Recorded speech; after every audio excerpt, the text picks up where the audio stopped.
The Russian army breaks through to the dam of the Kurakovo Reservoir. Now, let's move to the maps. Open up maps of the Selidovo area. From Selidovo, let's go south to Kurakovo and then west to Pokrovsk. The Ukrainian armed forces front is continuing to weaken and fracture under the pressure of Russian units pushing back every day, both in the south and west. Let's go into more detail. To start, let's talk about the battles happening west of Selidovo. I'll remind you that this involves advancing towards the Dnipropetrovsk region border in this area.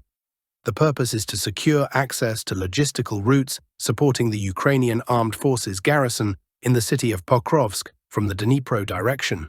This connecting road is key. Until these supply lines are cut off, the battle for Pokrovsk itself won't begin. Assaulting such a large fortified city head-on would be nearly equivalent to signing a death warrant. Remember Bakhmut, how long those battles dragged on, and the same with Chasiv Yar, under attack since March, with little progress from direct assaults. Now, let's examine the advances in detail. Russian units reached the bridge over the Salty River along the railway tracks. They haven't crossed the bridge yet, but are holding their position. If we look slightly north of this point, the advance is continuing along the M30 highway leading to Pokrovsk itself. This is significant. Looking at the map, south of this area, you'll see the villages of Hrihorivka and Petrovka. Advancing along this highway would mean encircling both villages operationally, leading Ukrainian forces stationed there to withdraw westward without a fight. In summary, if we include reaching the Salty River Bridge, advancing along the highway, and surrounding Hrihorivka and Petrovka, we see the overall plan. It involves moving toward the village of Shevchenko, located here. This isn't just another village, it's practically the southern outskirts of Pokrovsk itself, making it a crucial defensive point. Capturing Shevchenko would allow the Russian army to put pressure directly on Pokrovsk. Now let's shift slightly south of Selidovo. Here too, Russian forces are advancing. Ukrainian forces have lost control of Yurievka, and there is movement to encircle the village of Zarya from the north. Intense, even fierce fighting is reported around the area of Sontsevka. Russian forces are pressuring this area from the east, from Vozvizhenka, which Ukrainian forces lost control of 2 days ago. This puts pressure on Sontsevka from both the north and east.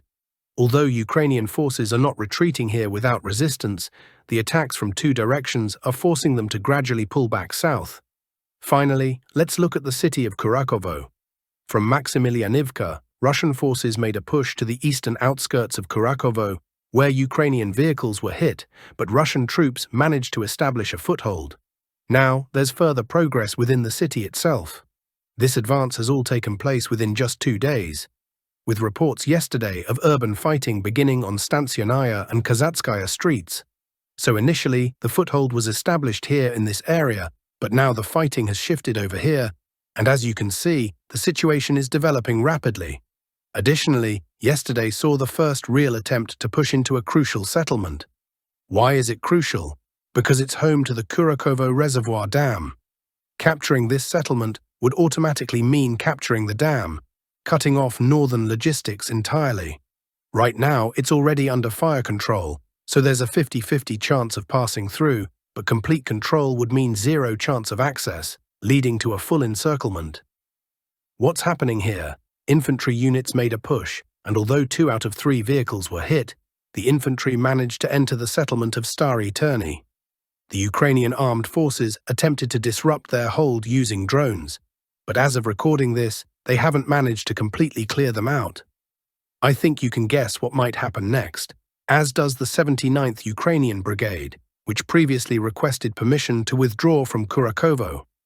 Their request was denied by command. Lastly, let's look at the Siversk area, specifically around Bilohorivka.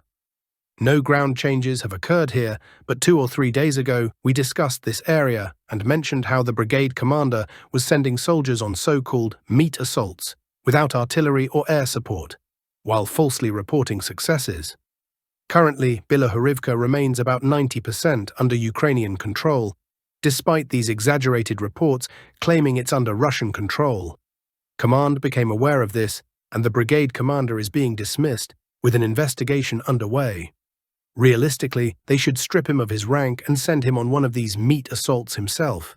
In any case, there will be changes in command, so we can expect potential developments on the ground soon. If these changes occur, we will certainly discuss them. That's all for today regarding the Pokrovsk, Selidovo and Kurakovo direction. Switching now to the Kursk direction, where the Russian armed forces continue their counter-offensive. I'd like to remind you that since the beginning of September 2024, the Russian armed forces have already completed 2 counter-offensives, resulting in a complete clearing of the area around the settlement and village of Koronevo. They gained control of villages such as Vetrina, Olgovka, Durovka, and fully secured others like Snagost, Obukovka, Pokrovsk, Lyubimovka, and more. This brought them close to the Snagost River itself. In the first 2 counter-offensives, Russian forces also managed to successfully repel all attacks by the Ukrainian armed forces and attempts to breach the state border toward Glushkovo. Today, November 11th, marks the 4th day of the 3rd phase of the counter-offensive, which began on November 7th. Despite attempts by the Russian Ministry of Defense to keep information about this operation from public sources, some data is still leaking out through pro-Ukrainian sources, allowing us to get a general sense of what is happening on the ground. We can now assess and understand whether Russian units have achieved any substantial progress in the first 4 days of this offensive, and what lies ahead for the Kursk direction and the town of Sudzha. Starting with the southern direction on November 7th to 8th, the first reports came in that Russian forces had entered the settlement of Darina. However, as of November 10th, there has been no confirmation that Russian forces have fully cleared Darina or forced Ukrainian units to withdraw. In fact, it seems Russian forces may only be holding the northern part of Darina along the Snagost River, without advancing deeper into the settlement. Moving toward the central sector, specifically to the settlements of Zeleny Shliak and Novaya Ivanovka, there has been no information over the 4 days of this 3rd counter-offensive. The only visuals available are of Ukrainian counterattacks, which may have aimed to expand control and prevent the loss of the last supply route between mainland Ukraine and the Ukrainian units stationed in the fields to the north. There is already a significant risk of encirclement for these Ukrainian units.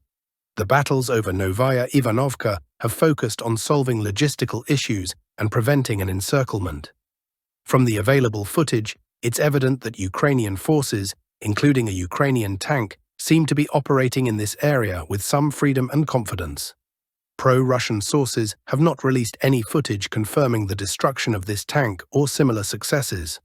Overall, we can conclude that there has been no noticeable movement around Zeleny Shliach and Novaya Ivanovka, indicating that Russian forces likely did not aim to advance or expand control in this area at this time.